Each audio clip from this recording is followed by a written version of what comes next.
The air in the interrogation room was thick with the smell of stale tobacco and the cold, metallic tang of fear. Across the scarred wooden desk, a Gestapo officer leaned forward, his eyes scanning the woman sitting before him. She looked small, fragile.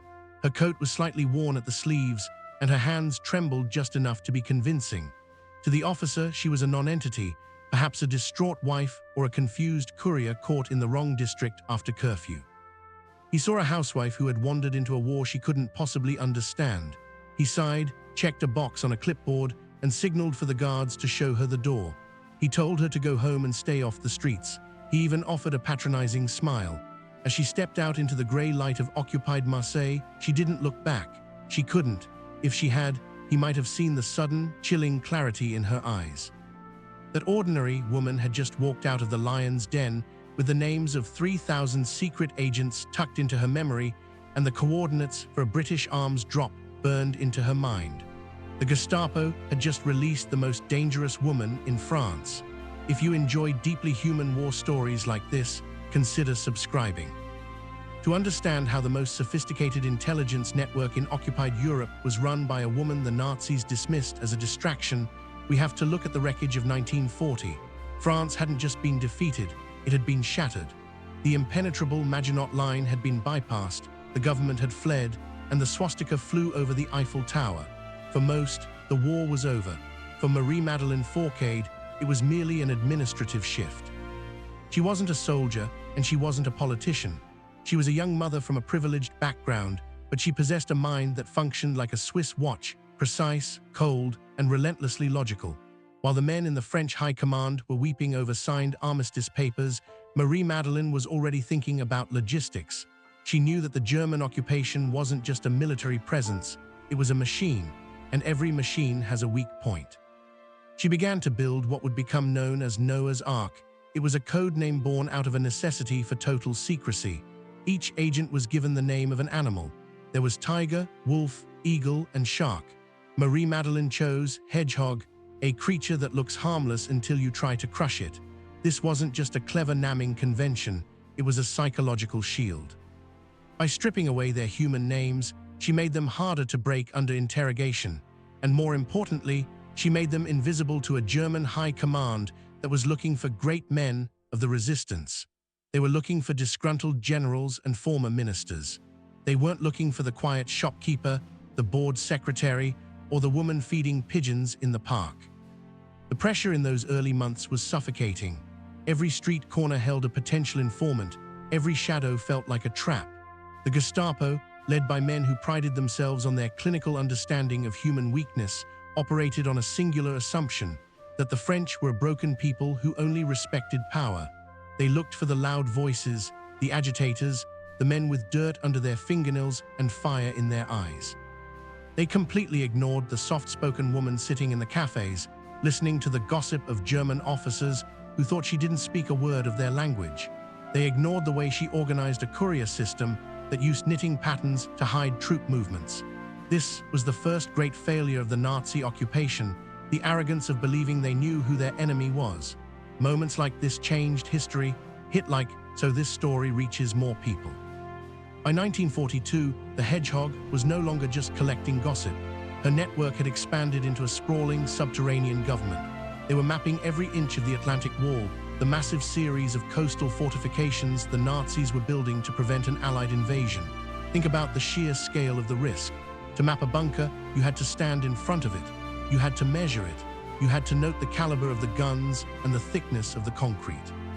Marie-Madeleine's agents did this by posing as laborers, as painters, and as lovers on a stroll. The data would then flow back to her, a tiny woman hidden in a series of safe houses, constantly moving, never sleeping in the same bed twice. She was managing a budget of millions of francs, coordinating with MI6 in London, and overseeing the movement of hundreds of downed Allied pilots across the Pyrenees into Spain. All of this was happening while the Gestapo, Black Orchestra unit, was desperately trying to find the leader of Noah's Ark. They intercepted radio signals. They tortured suspects. They offered massive rewards. Their files described the leader as a highly disciplined former military officer or a shrewd political mastermind. They were convinced they were hunting a man, Their own prejudice became a blindfold. Marie-Madeleine used this to her advantage, often traveling right under their noses using nothing but a change of hair color and a different coat. She realized that in a world of monsters, the most powerful weapon was to be completely, utterly forgettable. But the net was tightening. The Gestapo began to realize that the animal network was far more organized than a group of amateurs. They started seeing patterns in the sabotage. A train derailed in the north, a fuel depot exploded in the south, and a high-ranking officer assassinated in the heart of Paris, all coordinated, all surgical. The frustration within the German command turned into a frantic, violent search. They began arresting anyone with even a peripheral connection to the resistance. The ordinary facade was no longer a guarantee of safety, it was merely a temporary shield. Marie-Madeleine felt the weight of every arrest like a physical blow. These weren't just animals on a chart, they were her friends, her mentors, and her recruits. She was the one who had asked them to risk the guillotine, and now, the guillotine was falling with terrifying frequency. The tension reached a breaking point in a small apartment in the city of Tours. Marie-Madeleine was meeting with one of her top lieutenants when a tip-off reached the local police. Within minutes, the building was surrounded. There was no back exit, no hidden tunnel. She could hear the heavy thud of boots on the staircase, the sharp, barking commands in German that had become the soundtrack of occupied France. She looked at the papers spread across the table, maps of the U-boat pens at Lorient. If these were found, the entire naval intelligence operation for the Allies would be gutted. She had seconds to act. She didn't hide, and she didn't fight. Instead, she did something that defied every logic of survival. She didn't try to hide the maps. Instead, she took the most sensitive documents, the ones detailing the exact placement of the 15-inch guns at the U-boat pens, and she shoved them into a hollowed-out loaf of bread sitting on the counter. When the Gestapo burst through the door, weapons drawn, they didn't find a defiant revolutionary. They found a woman who looked like she was on the verge of a nervous breakdown, clutching a bag of groceries and trembling violently. The officers, fueled by the adrenaline of the hunt, barely looked at her. They were searching for the mastermind, a man they assumed would be armed and dangerous. They grabbed her lieutenant, a man they were certain was the key to the whole operation, and threw Marie-Madeleine into a separate room for a cursory check. They interrogated her for hours, but they did it with a sneer. They asked her if she knew what her friend was up to. They called her a fool, a simple girl caught up in a man's game. Marie-Madeleine played the part perfectly. She wept. She acted confused. She played into every single one of their prejudices about the fairer sex. The Gestapo officers, convinced she was nothing more than a peripheral distraction, eventually grew bored. They had the man they wanted, or so they thought. They told her to get out before they changed their minds. As she walked down the stairs, her heart hammering against her ribs, she felt the weight of that loaf of bread in her arms. She walked past the German guards at the entrance, nodded to the officer who had just insulted her intelligence, and disappeared into the fog of the city. She had just saved the blueprints of the Atlantic Wall by pretending to be too stupid to understand them. This wasn't just a lucky break. It was a systemic failure of the German intelligence apparatus. The Gestapo was a machine built on the concept of the great enemy. They were trained to look for giants, for figures who mirrored their own obsession with power and hierarchy. They couldn't conceive of a network that was decentralized, fluid, and led by someone who looked like their own sisters or mothers. By the time they realized their mistake, Marie-Madeleine had already established Noah's Ark as the most effective intelligence-gathering unit in the world. Moments like this changed history, hit like, so this story reaches more people. But the cat-and-mouse game couldn't last forever. By 1944, the pressure was at an absolute boiling point. The Allies were preparing for the invasion of Normandy, and they needed every scrap of data Marie-Madeleine could provide. The Gestapo, now desperate and sensing the end was near, became even more brutal. They began a scorched earth policy against the resistance. One by one, Marie-Madeleine's animals were being hunted down. The wolf was captured in Lyon. The eagle was executed in Paris. The shark was tortured and sent to a concentration camp. The names on her chart were being crossed out in red ink, and the hedgehog was running out of places to hide. In July of 1944, just weeks after the D-Day landings, the inevitable happened. Marie-Madeleine was captured in the city of Aix-en-Provence. This time, there was no loaf of bread, no confusion. The Gestapo knew exactly who she was. They threw her into a cramped, sweltering cell in the military barracks. The windows were barred with thick iron, and the door was guarded by armed sentries 24 hours a day. The interrogators were no longer patronizing, they were lethal. They knew she held the keys to the entire remaining resistance structure in the south of France. They gave her a choice: talk or face the firing squad at dawn. Left alone in that cell, Marie-Madeleine looked at the iron bars. Most people would have seen a cage. She saw a measurement. She noticed that the bars were just wide enough for a human head, but surely not a human body. She was exhausted, malnourished, and terrified, but she was also the hedgehog. She knew that the Germans would never expect her to try something so physically impossible. In the dead of night, she did the unthinkable. She stripped off her clothes, using a small amount of water from her ration to lubricate her skin. She began to squeeze her head through the bars. The pain was excruciating. The cold iron bit into her shoulders, the friction tore at her skin. She felt her ribs compress, the air leaving her lungs as she forced herself through a space that no human was meant to fit through.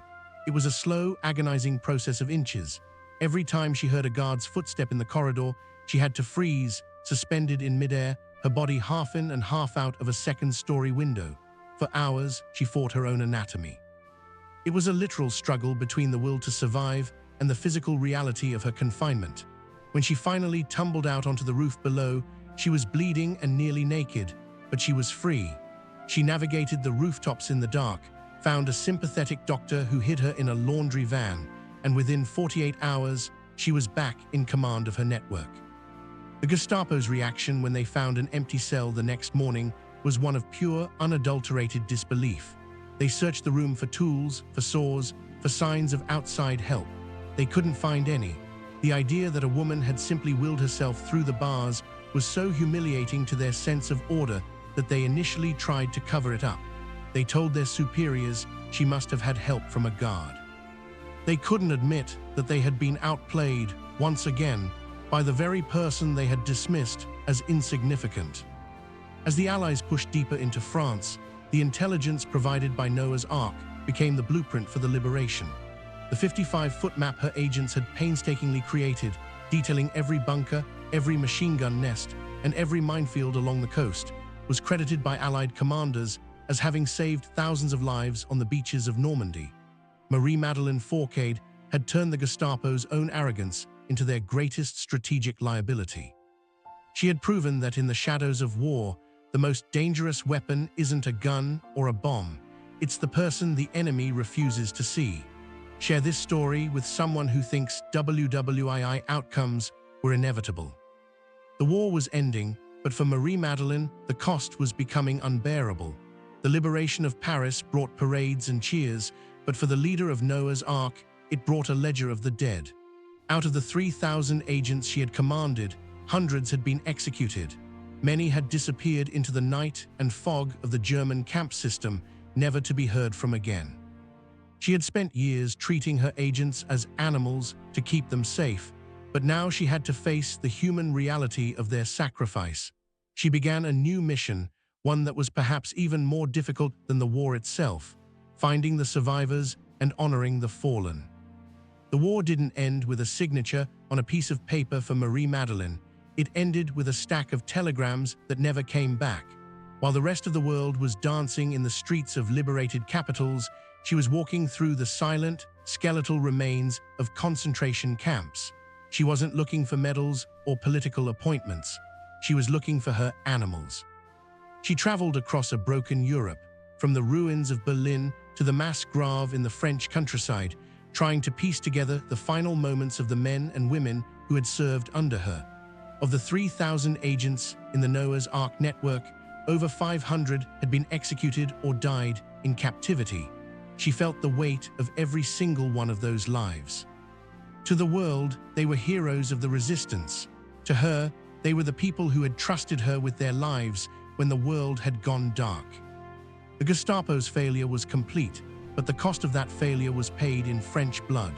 As the archives were opened and the interrogation records were translated, the sheer scale of Marie-Madeleine's achievement began to emerge. The British intelligence services, usually tight-lipped and stingy with praise, were stunned. They realized that the woman the Gestapo had dismissed as a housewife had provided more actionable intelligence than almost any other network in the European theater. She had mapped the entire Atlantic Wall, every gun, every trench, every mine. She had tracked the movement of V-1 and V-2 rockets that were being aimed at London. She had managed a logistical empire while being hunted by the most efficient secret police in history. And she had done it all while maintaining a human connection to her agents that the rigid, hierarchical Nazi machine could never understand.